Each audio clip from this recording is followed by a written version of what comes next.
Our next story is about Rebecca Cheptegei. She was a Ugandan Olympian. Last month, she took part in her first Olympics, and she could have had many more accolades. But last Sunday, that dream was snuffed out. She had an argument with her boyfriend. He poured petrol on her.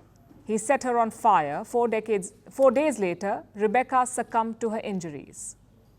It's a haunting realization. No matter how fast women run, the threat of violence always catches up. Rebecca trained her entire life to defy limits. She represented her country at the global stage. This isn't how her story should have ended. But it has.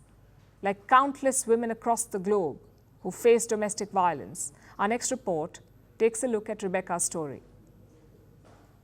Last month, Rebecca Cheptegei was at the Olympics. A marathon runner from Uganda, she was running for glory in Paris. Yet, just weeks later, her life has run out. Today, she died. 4 days ago, her boyfriend set her on fire. The incident took place last Sunday in Kenya. Reports suggest the couple was heard quarrelling outside. The argument is said to be about their house, one that Rebecca owned. That's when her partner bought a container of petrol. He poured it on her, he set her on fire. Her daughter tried to come for her rescue, but the boyfriend kicked her away. Rebecca was then taken to a hospital. Her body was 80% burnt and her organs were failing. So, after 4 days, she succumbed to her injuries. Her boyfriend was arrested after the incident and he too is in the hospital after suffering burns.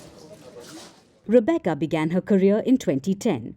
She represented Uganda in many races.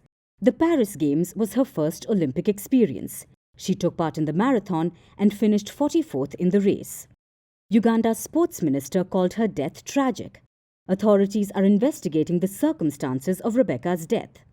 But this isn't the first such incident. Rebecca lived in Kenya's western town of Endebess. This was to be close to the training facilities.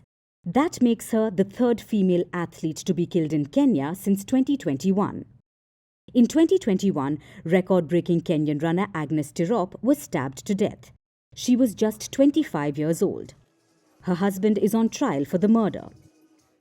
Then again in 2022, Kenyan-born athlete Damaris Mutua was found dead in Iten. That makes Rebecca's death the third such case and shines a spotlight on what female athletes go through. I can say we are still in shock and we are in pain, especially as athletes. And this thing happening in Kenya, this is the second time an athlete is being attacked. You remember the case of Agnes Tirop. Now it has come to Rebecca, so we are not happy. We need to, as much as possible, to speak about gender-based violence and coach our people, talk to them, sensitize about the gender-based violence, and out of that probably we'll get a good society going forward. These are women whose strides are larger than life. Yet they still can't outrun the shadows of violence. This isn't just about the loss of a talented athlete, it's also a chilling realization that even at the pinnacle of success, women remain vulnerable to violence.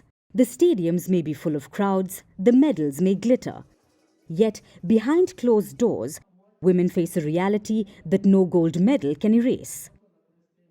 Rebecca Cheptegei should have been remembered for her track records.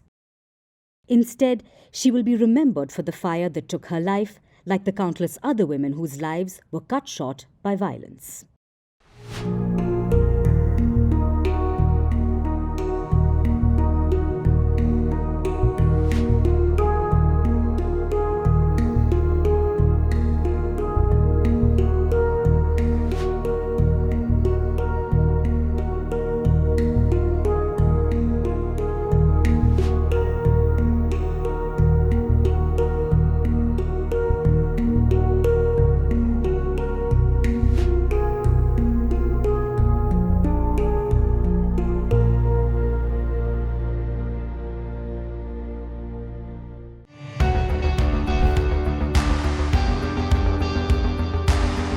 Across continents, one powerful news source. bringing you diverse perspectives on the issues that matter.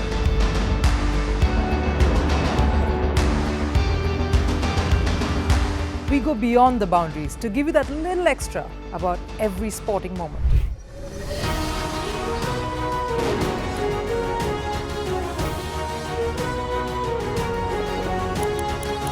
So thank you for making Firstpost 5 million strong. We're counting on your support, and you can trust us to bring you the news unfiltered and unvarnished.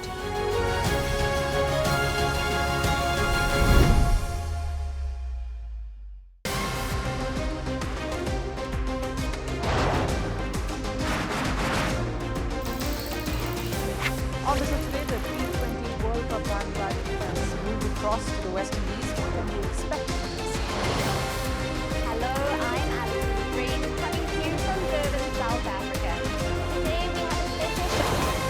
We'll start with a report on India's shifting nuclear posture. For the first time since India officially became a nuclear power. Hello and welcome to Firstpost America. I'm Aaron Ham, coming to you live from the nation's capital,